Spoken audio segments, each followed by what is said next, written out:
Jadi ini kitabnya belum ada, nabinya baru saja dilahirkan, tetapi dia mengatakan atani alkitab wa ja'alani nabiyya, dan kelak Allah Subhanahu wa taala akan mengangkat aku menjadi nabi. Jadi dia masih bayi sudah dikatakan wa ja'alani nabiyya, dia akan menjadikan aku sebagai nabi. Padahal itu 30 tahun kemudian Allah menggunakan fi'il madhi yang menunjukkan bahwa sudah terjadi. Artinya informasi dalam ayat ini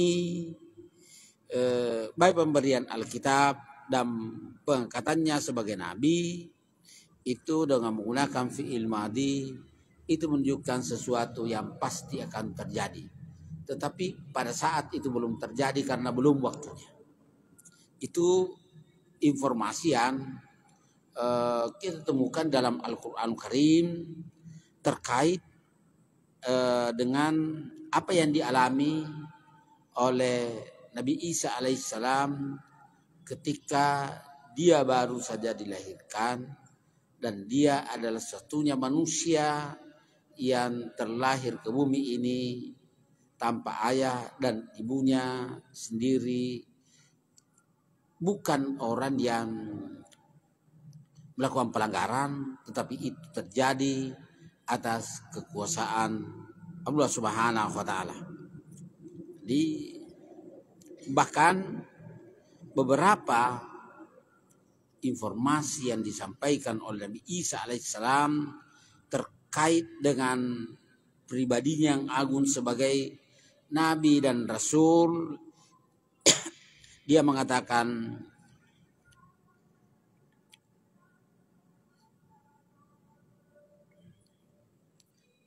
wa ja'alani mubarakan aina ma kuntu. Allah Subhanahu wa taala menjadikanku selalu diberkahi olehnya dimanapun aku berada. Wa ausani bis salati waz zakati ma dumtu hayya, dan Allah Subhanahu wa taala memberikan nasihat, wasiat kepadaku untuk melaksanakan salat dan menunaikan zakat. Dua hal ini, zakat dan salat dan zakat, sebagai bahagian dari yang diwahyukan Allah Subhanahu wa taala kepada Nabi Isa alaihissalam. Meskipun saya kira syariat zakat dan salat yang diberikan Allah Subhanahu wa taala kepada Nabi Isa alaihissalam berbeda dengan salat dan zakat yang dibebankan kepada umat Islam, umat Nabi Muhammad sallallahu alaihi wasallam. Tapi yang pasti bahwa salat dan zakat itu bahagian yang diperintahkan Allah Subhanahu wa taala selama hidup Nabi Isa alaihissalam. Nah, hal yang sangat penting juga di sini, dan itu juga diajarkan oleh Rasulullah Muhammad sallallahu alaihi wasallam. Dia mengatakan wassalamu alayya, semoga keselamatan, kedamaian, ketenteraman kepadaku. Yauma ulidtu, pada saat aku dilahirkan.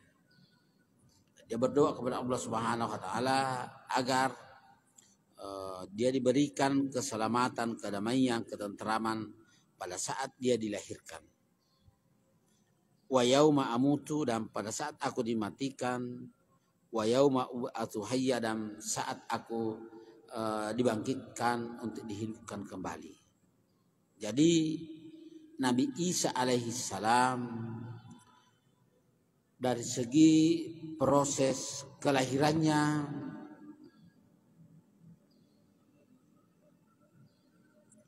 itu sesuatu yang tidak lazim.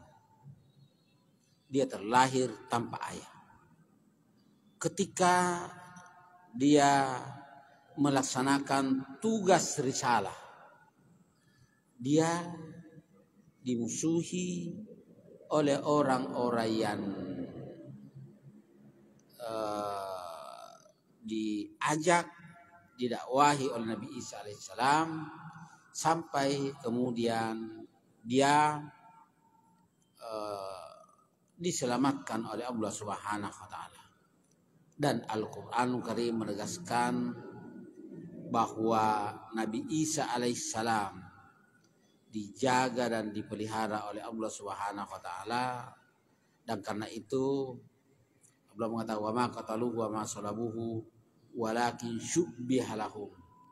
Jadi Nabi Isa itu tidak dibunuh, tidak mati di tiang salib, tetapi ada orang yang diserupakan dengan dia, dan itulah yang ditangkap dan disalib. Itu Allah Subhanahu wa taala yang Maha mengetahui.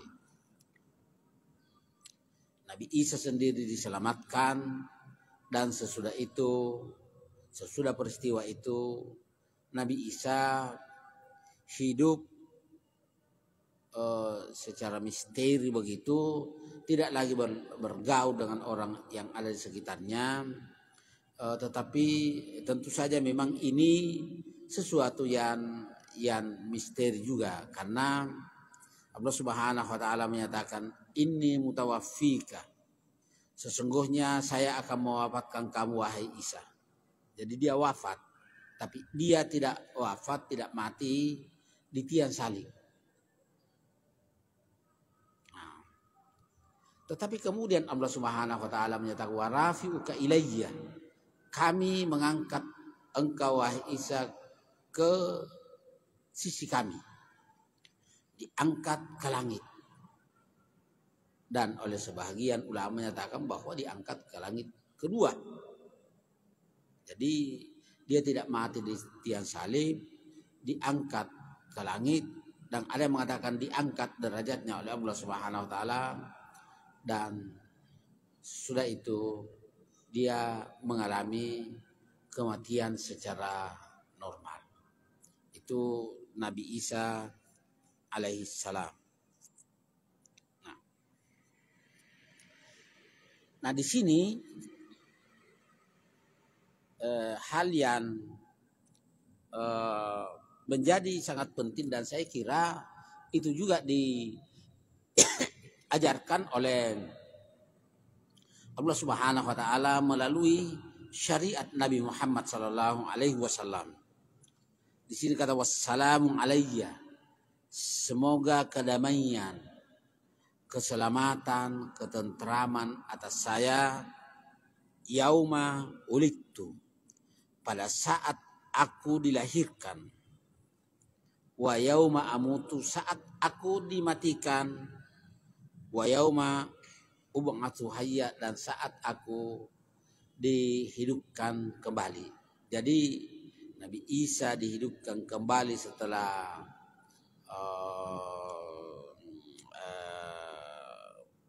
proses kematiannya itu, dan Allah Subhanahu wa taala menyatakan wassalamu alayya, semoga kedamaian, keselamatan, ketentraman. Jadi keselamatan, kedamaian, dan ketentraman adalah bagian yang sangat penting dalam kehidupan setiap pribadi. Maka Nabi Isa berdoa kepada Allah Subhanahu wa taala agar diberikan kedamaian, ketenangan, ketentraman pada saat kelahirannya dan pada saat kematiannya dan saat dia dibangkit kembali. Itu yang dia mohon kepada Allah Subhanahu wa taala. Baik kita umat Islam, itu juga sesungguhnya keselamatan, ketentraman, dan kedamaian itu juga diajarkan kepada kita melalui Rasulullah Muhammad sallallahu alaihi wasallam. Kita selalu membaca setiap selesai salat ungkapan-ungkapan yang diajarkan oleh Rasulullah Muhammad sallallahu alaihi wasallam. Allahumma antas salam. Ya Allah, ya Tuhan kami, Engkau adalah zat yang maha damai. Allah Subhanahu wa taala adalah zat yang maha damai. Wa minkas salam. Ya Allah, engkau adalah sumber keselamatan, sumber kedamaian. Fahayyina rabbana bisalam. Maka hidupkan kami ya Allah dalam kedamaian dan keselamatan. Kita hanya bisa damai, tenteram dan bahagia kepada Allah kalau Allah Subhanahu wa taala memberikan anugerah dan petunjuk kepada kita. Nah, karenanya di sini katakan bahwa kedamaian dan keselamatan itu adalah suatu hal yang sangat penting. Nah, kita juga diajarkan bagaimana hidup selamat dan damai itu. Karena Allah adalah sumber kedamaian. Download Tribun X sekarang. Menghadirkan lokal menjadi Indonesia.